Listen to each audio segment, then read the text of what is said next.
Welcome to Film Strip. These podcasts are spoiler-filled as we discuss the plots, characters, and themes of the films in review. All content used or discussed in these podcast episodes is the property of the respective owners and used under the Fair Use Act, Section 504, C2, Title 17. Welcome to Film Strip. I'm Jay. I'm Ron. And I'm Nick. And this is our review of Paranormal Activity 4, starring Catherine Newton, Matt Shively, Aidan Lovecamp, Brady Allen, and Katie Featherston. Directed by Henry Joost and Ariel Schulman, released in 2012 on a budget of $5 million, grossed over $140 million at the box office. Now, we get Joost and Schulman back, returning directors this time. I mean, that's unique in this era. What did that hit you guys like? Because they totally had to change the aesthetic this time around.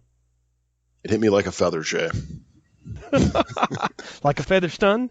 Yeah, to me it's just like, the first three movies have had pretty much the same aesthetic. I don't really think, we can talk about the story differences and special effects, but as far as actually like the direction goes, I think it's all been pretty equal down the line. I don't think like one's been like head and shoulders better when it comes to direction. So I didn't even know that this was the same guy. I figured this is like kind of like one of those things like kind of like Halloween, how that went through. It was like there was a director, and then like also like the DP is going to be the director, and probably like when we get to like Paranormal Activity, like part 34, it's going to be like the key grip guy is going to be the director. This is more like Saw, where they promote up from within. Though Joost and Schulman did not come out of the bend, but we should say Oren Peli pulled them up because of Catfish. We talked about that last time, and so they get to come back. Which I went and I'd never seen the movie Catfish, but actually we got done talking about that. I watched the trailer for that movie. And talk about a deceptive trailer for that movie. I was I'm like, wait a minute, this is not a horror movie. I'm like, no way. And then I watched the movie and I was like, man, I would have been pissed if I would have went to the theater and saw that and would have expected like what they were trying to promote, but that's neither here nor there right now. So another discussion for another day for sure. So, well, Ron, what about you on Paranormal Activity 4 here, man? This one comes out and they're gonna go back to modern times, right? Or at least back to the present, because where else is there left to go? I mean, you're right. There really is nowhere else to go, and it seems like by going back to the modern era, they've kind of painted themselves into a corner where you're going to have to limit your amount of Katie, because she's still technically on the run from the police after, murdering Mika and then murdering her in-laws / sister's family. Yeah, including her sister, right? And absconding with the child. So, we don't know where their whereabouts are. That's the kick. So, now, Nick, you had told me you had a subtitle for this movie, even though it doesn't have one. They hadn't got into subtitles yet. But what was your subtitle for Paranormal Activity 4? Basically, it's going to be Paranormal Activity 4, The Conceit Ones. We always talk, the first three, especially with me being the negative Nancy on the series thus far, is that you got to give it the conceit of the whole found footage aspect. But this one goes above and beyond with all the conceits that we have to give this movie. I just sat through the entire time just like, really? Really? Really? We'll get into it as we go into the movie. But yeah, this was a movie.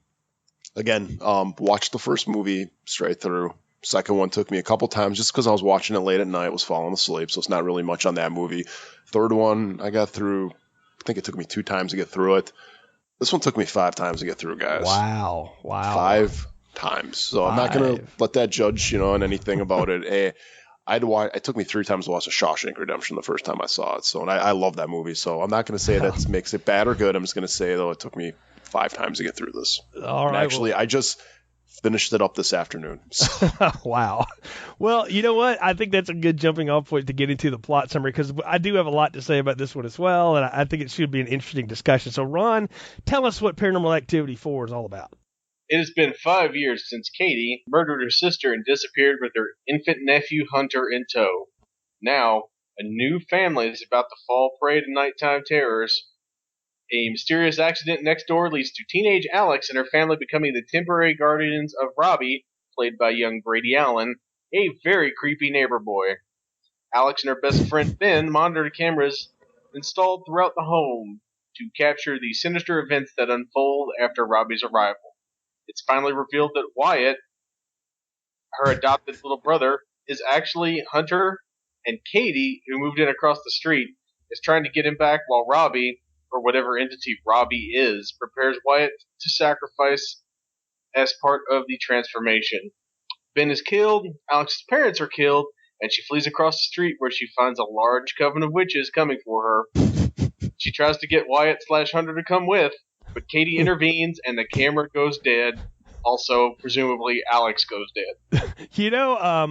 I hate it when I go across the street to meet the neighbors and they're a coven of witches. A lot to talk about here in this one for sure, and we're going to get into the discussion. I want to kind of run through our characters, though, because we do get a new set here. I mean, Katie gets the most screen time I guess she's had since part 2. Most of that was done in flashbacks and things. Well, I guess that whole thing was a side sequel like we talked about, but she gets a good bit of screen time in this one again, and is certainly a part of the plot because they talk about her a lot. But I want to talk about the teenagers that are really the center of this whole thing. Alex, Catherine Newton. Now, I don't know this girl from anything. I understand she was on a soap opera and did some other TV and movies and things, and then this was kind of her breakout thing. I thought she was a Disney kid, but turns out that she's not. So I don't know. I kind of liked her, though. I thought she had a neat presence and came off like an average 15-year-old would. A lot of times in a movie like this, the best you can hope for is that your teenage lead actress or whatever doesn't actively detract from your film. True. In this case, I think Catherine Newton actually was a good addition to the film, and I think she did well with the part she had. And it takes a lot of charisma to be able to just appear on a screen with your face basically all that's covering the whole theater. And she's really able to pull it off. Yeah, can we talk about that for a second? We'll get into the aesthetic of this in a second. I want to run through the characters first. Let me hold my thoughts on that. But Nick, what did you think of young Alex here? Alex, yeah. Alex, as I was referring to, as Beth from The Walking Dead. I don't know, she had that thing, that look for me. I'm going to get into a lot of these doppelgangers here. Yeah, she was okay. I mean, she was a believable, teenage girl, and I don't know, guys. I mean, you guys are acting like, because she's got to be center frame, and that's got to be kind of a hard, way to present yourself on screen. Dude, I mean, that's all kids do nowadays. Is everybody's on FaceTime, everybody's doing the selfie stick. That's second nature. So I don't really think it was probably that big of a leap and bound for her to be center screen. I mean, she's a cute girl. I'm sure she does that all the time, but take that for what it's worth. But that's actually something I want to get into when we discuss the film's aesthetic. Yes. I have thoughts about that as well. That's a good point. Well, let's talk about the guy she's FaceTiming with most of the time. Good old Ben here.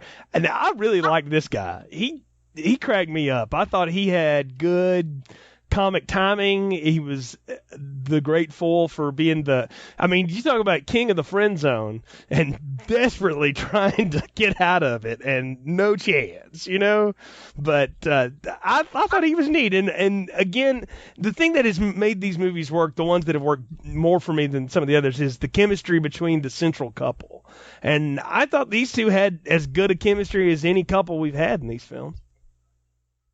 Yeah, I thought it was believable for a little young romance. He really reminded me of Badger from Breaking Bad. Well, to me, I think it seemed like that's where they got the the character from in a way. He's got the hat on. He's kind of chubby face, and he's just kind of like. He's just kind of a dork and stuff. Well, at least he's not dropping all that, street slang that like Badger would do. But yeah, I see what you're saying. Well, not yet. He's just got to get a couple of years of meth into him, and he'll be just there with them. So. Yeah, well, Katie saved him. So anyway. She really turned his head around as far as drug use goes. That was awesome. Go ahead, Ron. You got thoughts on Badger/Ben? Yeah, I completely don't get the Breaking Bad references because I've never seen it. Oh. But I know. But I will say I do like this kid. Well, we found the one person in the world, so. That's me, man. Yeah, I really like this kid, Matt Shively. I was really, I won't say I was into their relationship, but I really like their relationship felt like the most natural like pairing since like Katie and Mika. And I think we've all been there. I think we've all been the dumb friend zone kid, and I think we can all empathize with Ben at least a little bit. Oh, absolutely. And I thought again these two had a heck of a task to carry this movie, and they did a good job with it for what's there in front of them, I do want to talk about the younger kids in this real quick though. Wyatt/Hunter, Aiden Lovecamp. Not as annoying as Jake Lloyd, but right on the border for me. Like I really didn't dig him that much. Am I in the minority here on that? Because I didn't like him. He was typical little kid actor. I gotta laugh because I have a dog named Wyatt, so I'm watching this movie, and every time they're saying Wyatt, like I got my yellow lab, and he's kind of sitting up, just kind of like looking at the screen, like doing the head tilt. And then what's even funnier than that, though, is my wife's old dog was named Hunter, so it's just kind of wow, man, you are lining up to be like Toby and Bagul are coming to your house. You want to take it a step further? Is my sister-in-law? Her dog's name is Toby. I'm not making this up. Dude, wow, you are in the trifecta. Deputy so-and-so has got words for you. Are you just trying to be in Paranormal Activity 5? Because I think it's working. I think you might be the ghost dimension, Nick. You haven't told us this. That's what we'll find out. So. Well, I always kind of imagine that, especially at the end of this movie with the whole bunch of the women coming at me. I'm like, that looks like all my ex-girlfriends coming at me. Oh, man. Well, okay, but you didn't care for him either, though, as you said, typical kid actor. What do you mean? Just he's there. I'm not going to sit there and say he's bad. I mean, how old was this kid? 5 years old? I mean, maybe. Anytime you cast a kid that young, I mean, you're going to get what you get out of them. I mean, very rarely ever going to get like a Carol Ann or something like that. I mean, those are so rare to get, or get like the girl from Game of Thrones when she was in the first season. What's her name? Maisie. What's her name? Yeah, I mean, those kids are very rare to get. He was what I call serviceable. He didn't really detract from the movie as much as other things, but I'm not going to say he was great. I'm not going to say he was bad. He was there. I will say, of the two little kids, I did like Robbie a lot more than Wyatt. As far as Brady Allen's acting going, Wyatt, Aiden Lovecamp was, an obnoxious little kid. You guys have covered that pretty well. I thought Alex and him had good chemistry on it. Like, she seemed to really care for him, that's definitely something more the teenage girl would do. The teenage boy would have nothing to do with the younger brother. Teenage girls, like that, I think that's sort of like the grown-up doll thing for them in a lot of ways. To have a brother that much younger than them. So, and I think that's kind of the reason they did that, because if they were closer in age, you wouldn't have that relationship where it's more of a mentoring role and caring. And I liked those scenes, especially when they're at the park and the soccer game. But yeah, what I got to bring up though is like when you saw this like little boy in the background, it was like you knew that he like right away, just in the first scene, you see this like little boy watching a soccer game. You're like, yeah, he's going to be the cusp of this whole thing. Well, see, I didn't. The first time I saw this, honestly, I thought creepy old Robbie was it, and Wyatt was some other linchpin in this. And let's go ahead and talk about creepy little Robbie. That kid was awesome. I mean, talk about being weird, and he must have known what he was in because he really played it well. I'd actually would like to see the behind the scenes on this, because I bet you that they like gave that kid some like Adderall or something like that let's like totally like get him in that state, because he just seemed like he was drugged a lot of the time. And that's who I was talking about. Was Robbie, was when you first see him, you kind of know that he's going to be the bad seed of this whole thing. But from like a character and movie standpoint, and this is maybe in the beginning of the movie why I didn't take the Alex and her boyfriend, was they kept on making fun of this little kid, and I was kind of like, yeah, you guys are being dicks. He's just a little boy. And like, her boyfriend, he just keeps on like making fun of him over and over again. In the beginning, I was kind of like, I hope you get killed by him. I hope he kind of goes all Pet Cemetery and cuts your Achilles. Well, let me ask you about this. What the hell is Robbie? Is he a real person, or is he just the form of something else? I mean, at some point he disappears from this film, so I don't know what he is. Is he Toby?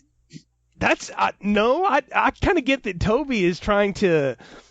Toby is like the muscle enforcer of the demon world here, I think. Ron, tell me, because I've seen this movie 4 or 5 times, and I still don't know who Robbie is. Toby's trying to take over Wyatt. Okay. And I think Robbie is one of the little dead kids from Sinister. Yeah, he kind of comes off like that, but I don't think he's actually human. I think he's spirit guided. Because, see, when we meet him, it's in the context of his mother got sick and had to go to the hospital, and his mother, of course, masquerading as Katie, right, who's moved in across the street. But we learned later that that's a ruse just so she can get Wyatt/Hunter back. So that's why I was like, was Robbie just a tool for her to use until she could get him back, or what? I think Robbie is another, is a successfully possessed kid. Okay. And he's trying to prepare Hunter Wyatt for this? Right. That's why he keeps drawing those arcane symbols on him and, Well, he even says that whole thing about, when Ben, like, tell me about your imaginary friend. He's like, he does not like you. And Ben's like, what the fuck are you talking about? Everybody likes me. He's like, well, you're going to find out. And that was like his best line in the whole film. He was like, you'll find out. And I was like, well, that's kind of messed up. What the hell are you talking about, kid? So. It was that totally felt like Poltergeist when he's talking about like this invisible entity, because that's right out of Poltergeist, the way she's always talking about the invisible TV people and everything. Right. But I don't understand what he was, and I still don't understand like they adopted Hunter or Wyatt. Right. Why? Like she kidnapped them and then put them up for adoption. I'm not following what happened there. Yeah, I'm chain of events. I'm confused too, and I'm leaning on you guys to tell me what it is there. I guess Ron, we're leaning on you to tell us how did all this go down? How did she lose him and then go to get him back? Well, or are we going to be told this in part 5? No. Spoiler alert, you're not going to be told it in marked ones, I'll tell you that right now. So. Right. I'm just going to make some shit up here. Here's my ridiculous theory. All right? So, Katie kidnaps this baby. Right. Does Katie know how to take care of a baby? No. Does Toby know how to take care of a baby without, like, smashing it? No. She gets this baby, she realizes, hey, I've got to clean this thing's poop. I've got to feed it. I can't just be out in the desert in my wife beater, eating rocks or whatever she's doing. So she takes the kid and she dumps him in one of those like safe place boxes, like at the fire station. And then she just follows him through the system until he gets adopted by, this nice rich white family.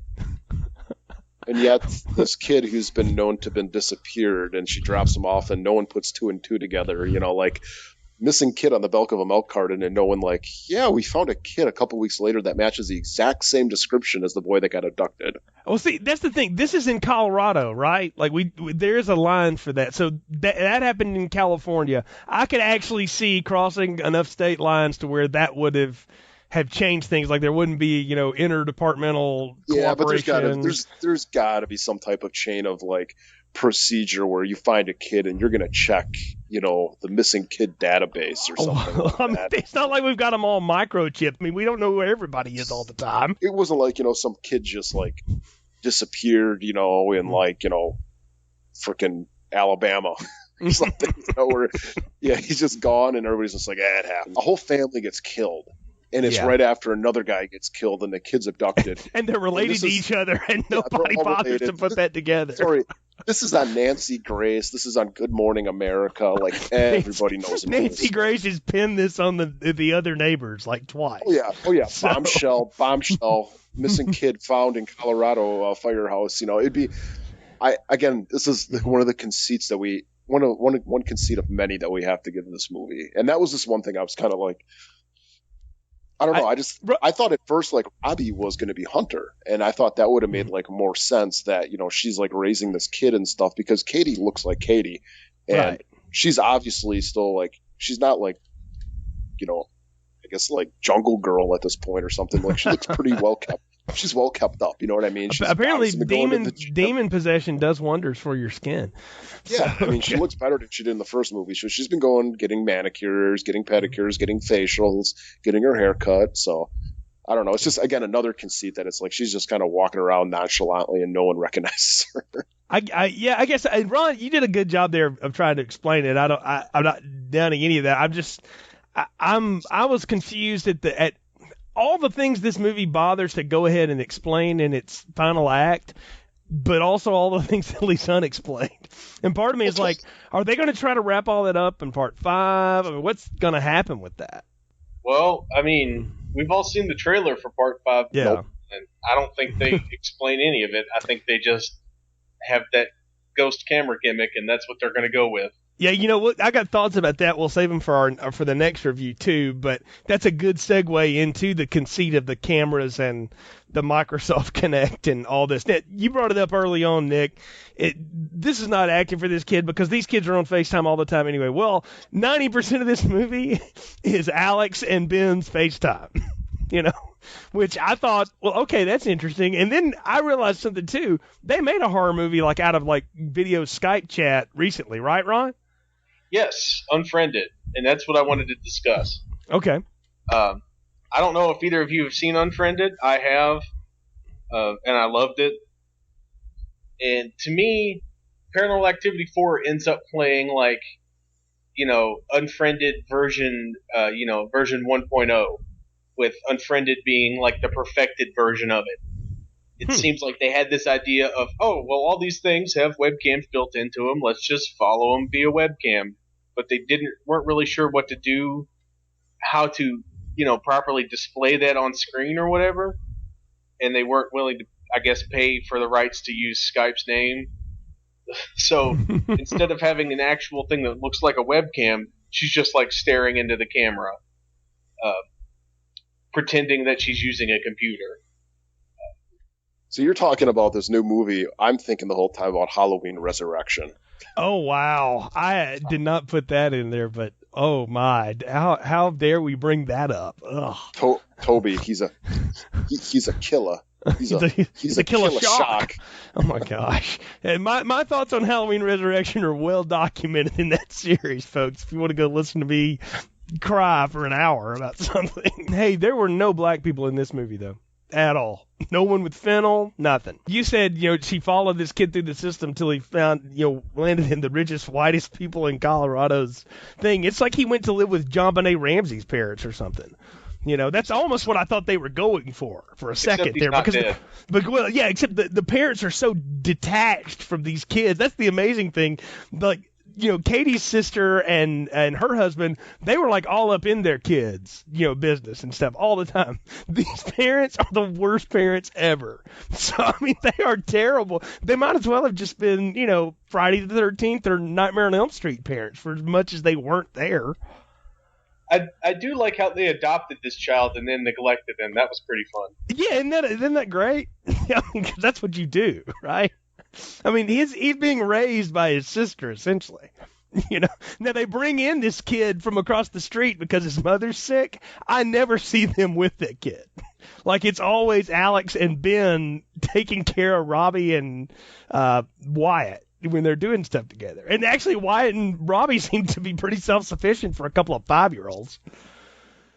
Don't you think, with all the times that they've seen Robbie, like, kind of walking around on his own, maybe it's time they call, like, Child Protective Services about this, because you don't just let, like, a 5-year-old just wander the street and go watch, like, random soccer games at the school. I guess the conceit we're supposed to have on this is that Katie's whole disappearing act into the hospital is just that. It's just a ruse so that Demon Robbie can prepare Hunter for the next step of his transformation. That's what you were supposed to get from it. But I don't think you get that on the first through, and I don't even know that you get it with multiple watchings. So I think I have to infer that and come up with that just because I'm talking to you guys about it.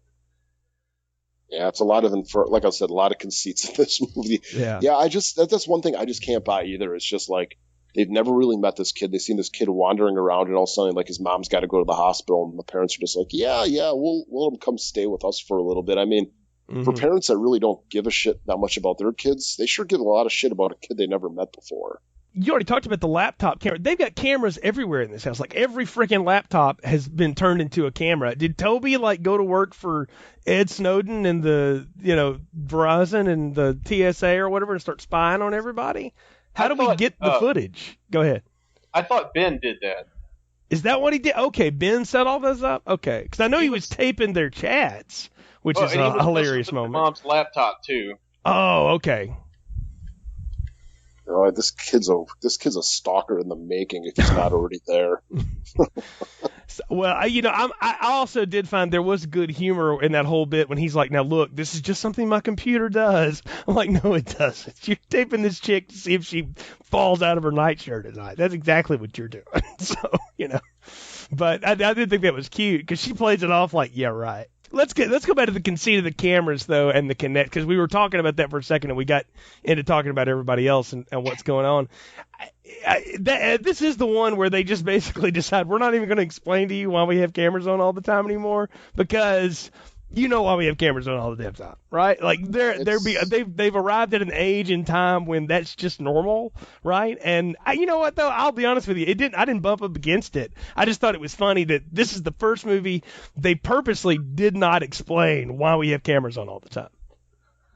Yeah, you just got to go with it now. I mean, that's the whole movie. I mean, you could be cynical and be like, yeah, it's going to continue to be like this because it's cheap to do it like this. That's why these movies only cost, a couple $1 million or 5 or 10, whatever they are. And you got to go with it. But I'm actually kind of glad that, they did just finally just stop trying to explain it and just say, hey, you know why you're here. That's just what we're going to do. And actually, I kind of like using the Kinect and everything. I think, they were, changing it up a little bit more than what they were in the past, by having just like a stationary camera or camera that's on like on a tripod or something, that they changed up the technology a little bit to match up with today's age. Well, is that what a Kinect does, by the way? Because I've never been around one and I've never put an infrared camera on when one was on, so I don't know. Kinect's kind of, I don't know if you know what a Kinect is. I know what it is. I've just never messed with one. Yeah. Yeah, I mean, you can do video chat on there. It's essentially for overweight people to make themselves feel good so they can do workout video games. Ouch. This is just the most shade-throwing episode of the podcast ever. I'm like, man, Nick gets a little cold medicine in him and it's on. So. Well, I've had cold medicine, beer. Hey, you probably shouldn't mix those things, by the way. Oh yeah, I had cold medicine and then a Red Bull, and then a beer. So I'm all over the place right now. I'm kind of like the. Your system is literally going, what in the hell are you asking me to do right now? Yeah, if I was a small guy, I'd probably be in the hospital right now. Yeah. I mean, there are NFL players that rival that kind of substance, man. So that's pretty impressive. So. Well, okay, but the Kinect thing, I want to go back to that for a second. Juiced and Schulman were the ones that came up with that fan on the tripod, or the camera on the fan that we all thought was just cool last time, right? I'll give them credit for going with, let's take the Kinect and make something cool out of it. I'm with you. That was a nice little touch to be, in the modern day with. And it was one of the scarier moments of the film is later on when we start seeing things moving and those weird green Kinect dots. Mm-hmm. And it's also a great way to get a little marketing money from Microsoft. Exactly. Look at what the Kinect can do. It can find ghosts. Yeah. Well, that was Toby moving around, right? Paranormal Activity 5 is going to use a GoPro, right? That's going to be in Paranormal Activity 5. No, I have news for you that's coming up a little sooner. So than Part 5. So. We need to look up information on these weird demonic runes. Let's Bing it. There you go. Well, Google ain't giving money for nothing. So, because no one uses Bing, not even my grandma. No one uses that. That again, a Microsoft thing. I think you've hit on that, Ron. That's probably Microsoft was pretty adamant. Well, you can use the Kinect all you want, and we'll pay, but you've got to use Bing for the search engine.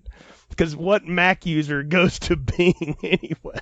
Because that's what these kids are playing with is Macs and MacBook Pros. But yeah, I do feel like that the explanation of this is why we have cameras everywhere isn't going to be a thing. And it's not, and that's right. And I think that's the right impulse. We're kind of joking around with it and stuff, but that is the right move. At part 4, you don't have to explain anymore why, the killer is doing what he's doing. It's pretty obvious, right?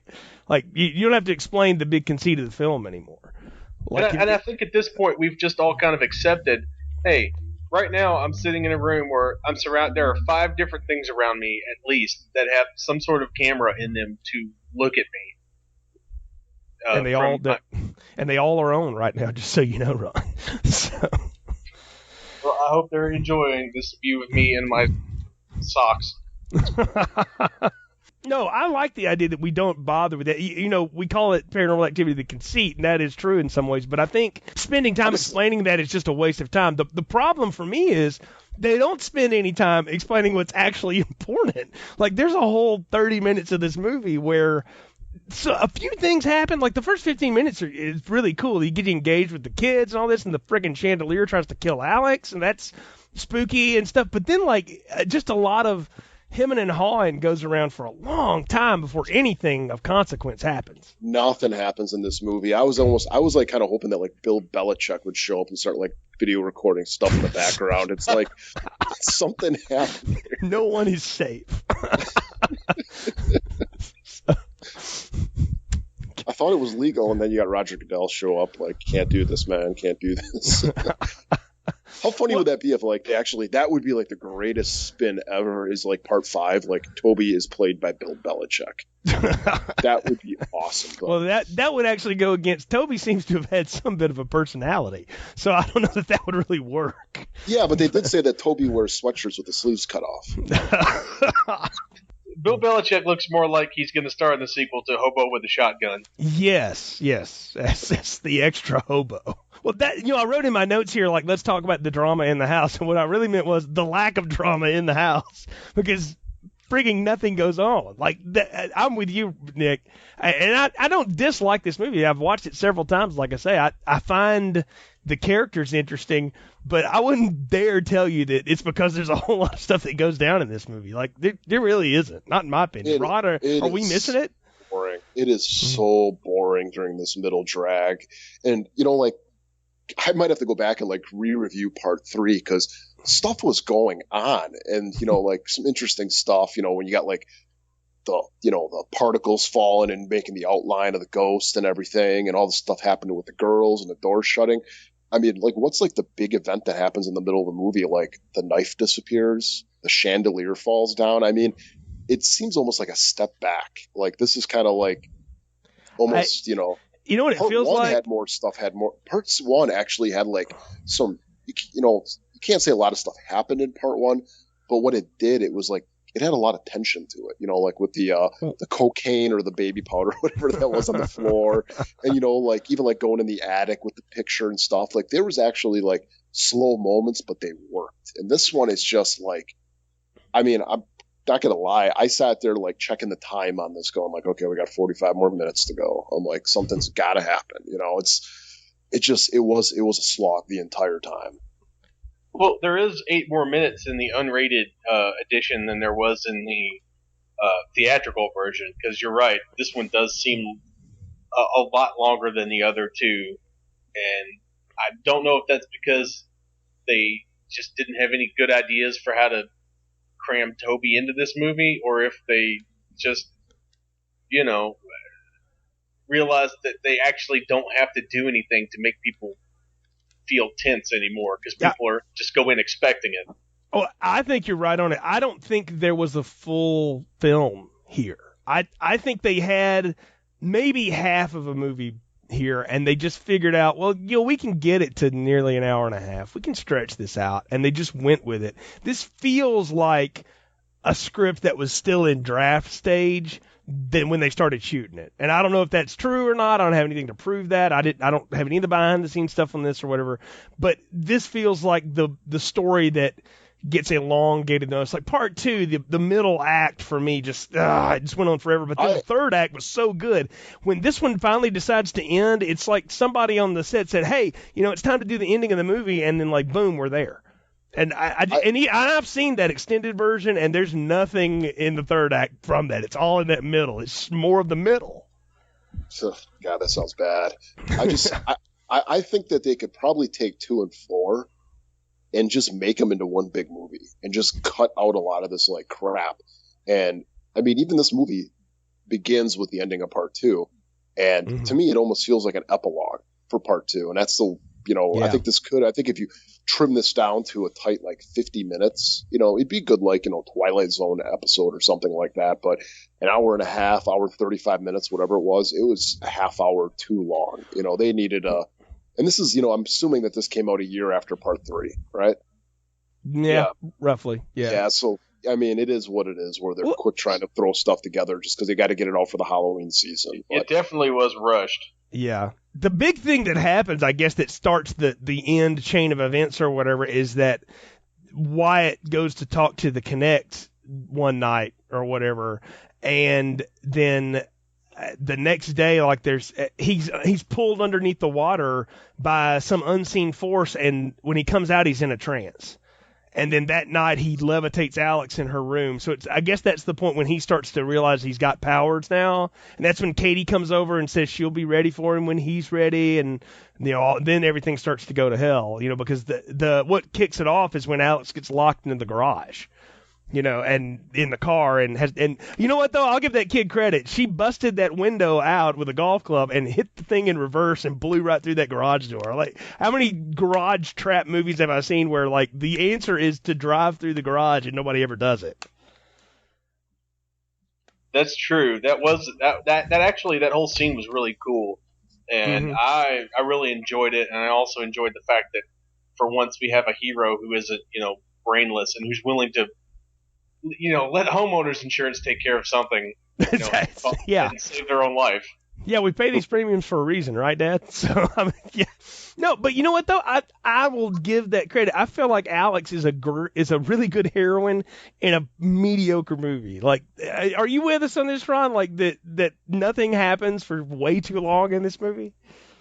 Yeah, this is definitely the one where I spent more time looking at my phone than looking at the screen.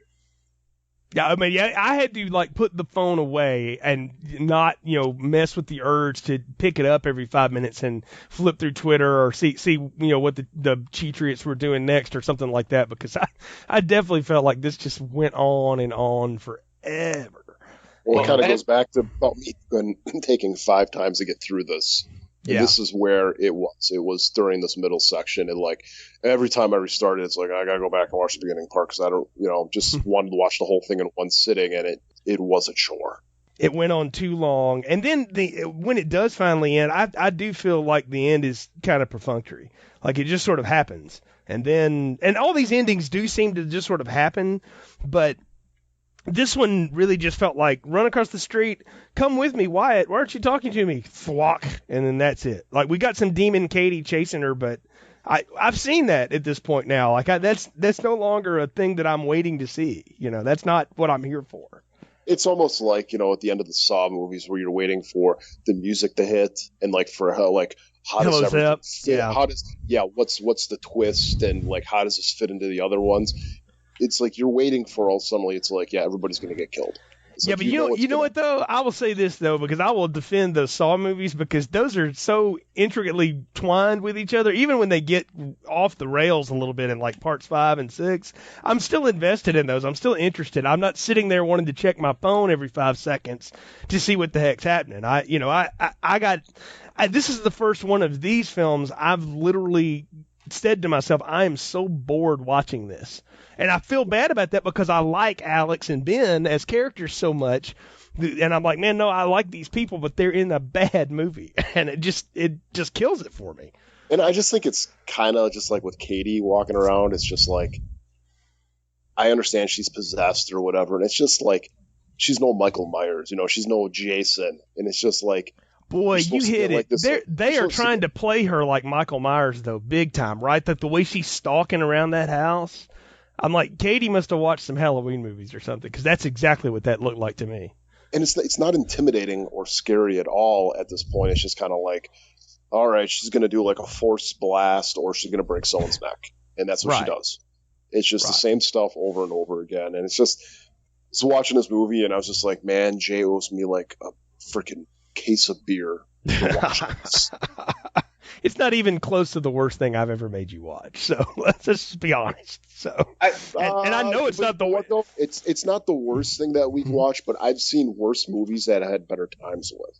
You know, like Terror Vision was a bad movie, but we had fun with it. Yeah, but that movie is intended to be that way. I don't think Paranormal Activity ever sets out to be the Little Shop of Horrors on acid. You know, it should be. I was just like, I'm like rewriting this movie as I'm watching. I'm like, what would make this movie more fun? I'm like, if they put a GoPro on a fan, and then all of a sudden like, someone started that fan up, and everything started going like crazy fast around in circles or something. I'm like, just do something completely crazy funny in here. And it's just like the movie, it takes itself so seriously, and it's like it needs almost like some type of levity or something that's funny. Yeah, there is a little bit of comic relief with Ben and Alex, but again, you realize what they're there for. They're going to die.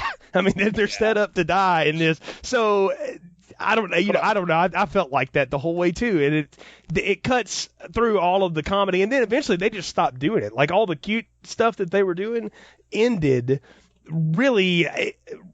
Before she had the wreck in the garage thing or whatever, but before then it had stopped trying to be funny and doing any of the cute stuff it was doing, and then it just slogged into this, Toby possession thing again. I thought it'd be so cool, like if Katie had like a demonic dog or something like that, and like that dog got in the house or something, it was like stalking or hunting like Ben. No, it I'm just should like be sitting there adding like stuff like that where it's like they could do so much more cool stuff in this movie, but it's just like they just go back to the same old crap. And my biggest thing with it is they're completely like, they don't discuss what I consider to be like the bigger story of these movies. It's something they could actually probably make a movie out of, and that's the Coven of these Witches. Right.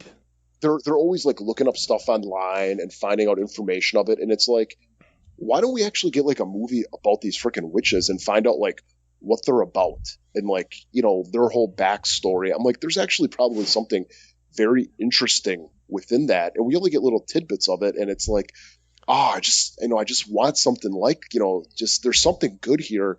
And you guys are just going off in the opposite direction. It's like, give us like more of this backstory with this Coven of Witches. I mean, even at the end when we see like the sorority sisters just like appear, it's just like it is like they did get the local Alpha Gam chapter to show up. And you know what it was? They were filming it and they put out like a little like casting list, like we need girls late 20s to late 30s, jeans and V-necks, and be here at 7:00, and that's you guys will get free pizza, and that's probably what it was. And it's like that right there would be so much more interesting if it was like somebody, like maybe like some like country person or something living out in the country, and there was like all this like coven stuff going on. It's just like them uncovering more and more about it as opposed to this stuff with Katie. Which I think you know what though? They've done that movie and it's called The Wicker Man, and it hasn't been done right yet. I was going to say they did that movie and it was called The Last Exorcism. Well, yeah, that one too. Yeah. So, but you know what? I don't. Yeah, I do have to agree with Nick. I do think they really missed an opportunity by not having more of the witch content. Yeah, and I think specifically the ending, I think they really dropped the ball. Katie does not have to, kill Alex. Mm-mm. You know what she should say? Join us. Exactly. Wouldn't that be better if we thought Alex was going to show back up as one of these witches? What about if they take him and then they sacrifice him or something and do something like that? Like something where the Coven's like a part of this, and then we kind of see a little bit of like their modus operandi. Or better yet, they said that where she kills Ben and that's her entrance, blood into the gang or whatever. Nice. Like that would have been that. Or better yet, you want to have some real fun? What happened to the daughter from part 2 that came home and found her whole family dead? What if Katie had hooked back up with her and now, she's older now. She would be college age. What if she rolled back into this thing? I mean, why not? That again, I feel like this was a set of ideas and they were like, well, let's just go with it. And they didn't bake them all through. And it shows on the screen. And that's unfortunate because I do feel like there's something here, but it's just not completely all fleshed out. So, Ron, I got one question for you, though. How have we not had a parody called Paranormal Captivity yet? Because he was talking about Katie needed a dog. I'm like, no, she needs an evil cat. Well, because all cats are by nature evil. That's redundant. This is true. Cat's Eye, Nick. We should know this, right? I was thinking Pet Cemetery again. That too. That's another. Though that poor cat wasn't evil until they buried him in the Indian burial ground. He was just a cat. So. What about Strays? That movie with Timothy Busfield, where he's attacked by a colony of feral cats. Oh wow! Better yet, how about what is Sleepwalkers? The vampires with Matt Amick and the blonde guy that him and his mother get murdered by all the cats. Or Cat People. Wow, well you talk about overly sexualized films. There we go. So. What about the Howling 3, the marsupials? See, I've never done that one, so you now have lost me. But I do see a I see a retrospective in our future. So, but before we get to that, guys, it's time to give final thoughts, recommendations, and popcorn ratings for Paranormal Activity 4. So, Ron and Nick, what are yours? I was a medium popcorn, but it's not the good popcorn. It's like the burnt at the bottom with all the seeds and stuff in it, and not even like the good burnt seeds that you can chew up, just the normal, tooth breaking seeds. There was a lot of stuff I did enjoy. I did enjoy the ending. I did enjoy the beginning. I really liked the conceit of the Kinect, and I liked how they actually used that Kinect. But you guys are right. The middle is really kind of a drag, and it's a great place to go use the bathroom, go get yourself a tall glass of water, zone out for a while, and then check back in when the screaming resumes. This is like the Bourne legacy of this series, where you got the first three, which are, all pretty good. And this one is it's bad. It is really bad. This is 5 times, and I add up like all the minutes that I tried getting through this movie is probably about 4 hours that I tried watching this movie. And those are 4 hours I'm never going to get back. And it's a small popcorn. This is the worst of the series. As I did medium popcorns for the other 3. Easily a small popcorn for this one. I don't know where they can go next. I wish that they could have more fun with this movie. Instead of just taking itself so damn seriously, is just add a little bit of levity, a little bit of comedy into this. I don't know where we're going next with the marked ones. It's got a cool poster. I mean, that looks pretty neat, but man, I'm just hoping that like they just start saying, screw it, and like also we're gonna have like a early 1900s Paranormal Activity with like one of those old like crank cameras or something, and just like have some fun with this, guys, because you guys cannot keep on going on this direction. And I could maybe see why. I mean, I don't know. I mean, maybe you guys can fill me in on this, but was it always planned to be a spin-off after this one, or was the reception on this one that bad that they decided to kind of change directions? That I don't know the answer to. I thought they were working on the spin-off at the same time they were working on this one. Yeah, that seems to be my memory of it too. I don't think that was the intention. They were going to do it anyway, and then I think they held off on releasing that spin-off after this one came out and did, because they wanted to. I mean, it didn't come out until January.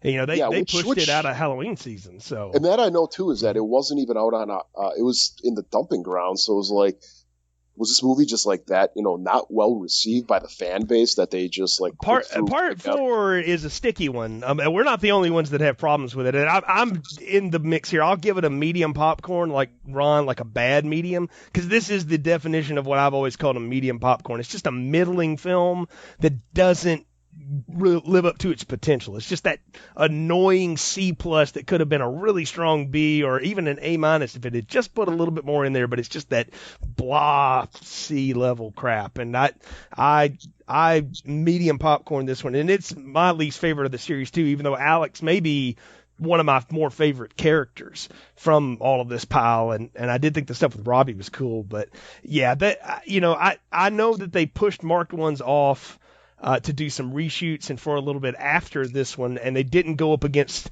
in Halloween again. And I think I'll have to look. I don't know what else was coming out that October that they were trying to avoid, but I think Blumhouse was trying to not step on its own toes at that point. So because they had so many things going on. That may have been when they were doing Conjuring or some of that kind of stuff, and they didn't want to get all over that. So we'll look and talk about that next time. So go ahead. My question though is, with this series, do you guys feel that I think just like the missing element that I would really like to see in this movie, and you kind of saw it within like the original Poltergeist was paranormal investigators is somehow like bringing that element into these movies by having people that like do that for a living or something, and they could totally just play that off of today's culture with all, there's like 53 different, paranormal shows on Sci-Fi right now. Can I tell you why I don't think they do that? It's Insidious, because that is the Insidious series, right, Ron?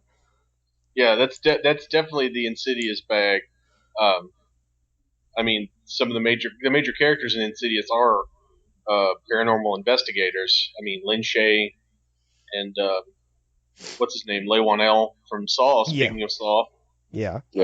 Can we just add a pinball monster from another galaxy that invades the TV? Only Hungry could make a return. So that would be awesome. And is Hungry summoned into this plane by the Lords of Salem? It's exactly, and behind it all, Uncle Rico comes back from Idaho to fight them all again, because his twin brother got whacked by Hungry the first time around. So make that happen. Well, you might as well, if we're just gonna start throwing, you might as well like killer clowns from outer space appear, and then maybe just have William Forsythe just spouting out a bunch of trailer trash stuff like he was in Howard. No. Rob Zombie's not allowed to touch any of this. Okay, you want the Chiodo brothers to do the effects. I'm okay with that, but. And William Forsythe is dead now, so they'd have to use a Ouija board to contact. No, it's got to be Nicolas Cage as the ultimate like priest, evil conjurer person, because that would be perfect. So you get him in there, and this series is awesome. I've come here to stop the demon. It's me, Nicolas Cage. I'm going to stare at it a lot. Anyway, so, folks, thanks for joining us to this latest romp through Paranormal Activity 4. Of course, you can find all of our Paranormal Activity series and all of our other series that we've talked about on our website. Subscribe to us on iTunes, leave us a review, let us know what you think, and join us again next time when we come back for Paranormal Activity, the Marked One. Again, Ron, Nick, thanks for hanging around and playing along. We'll talk to you all next time. Thanks for listening to Film Strip. Thank you for listening to Film Strip. You can find more episodes on our website, filmstrippodcast.com. The Film Strip theme music is produced and performed by Frozen Lake 121. All content used or discussed in these podcast episodes is the property of the respective owners and used under the Fair Use Act, Section 504, C2, Title 17.